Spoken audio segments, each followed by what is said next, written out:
Eh ngayon, scatter naman. Habang nagdadrive, nag-scatter. Pag yung tanggi na ano raw siya, hindi raw siya gulong, hindi raw siya natatalo. Pwede ba rin mo tatalo? Ubus nga puhunan mo. Ang galing naman niya. Kaya nga Ubus sabi nga ko, puhunan eh. pero kung siya family man na walang ano, Hindi may kasi, pera yun. takot ka, yung asawa kasi niya, wala, hindi naman siya kayang sabihan. Mabigyan pa yung asawa niya pag sinuway niya. Ang loko rin yung parang damos eh. Ito yung compressor ng ano, na aircon. Wala na yung ano. Eh kung may magaling kang mekaniko, aandar ito. Under pa. Binibinta na nga. Ang daming pyesa, ang daming ano rito. Ginawang bodega na. Yun ang bodega na pala ng ano to. May mekaniko sa akin.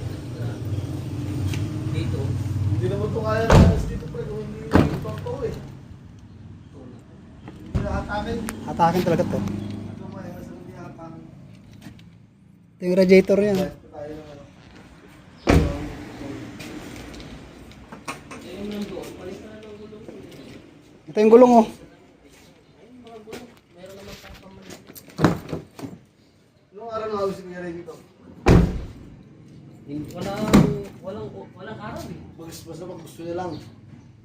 Pag may mga importante mga meeting, saka lang reguluhan. Pag may mga importante na dapat nandun. Malinig po. Sarap ang buhay niya dun. Punta ka na ba doon?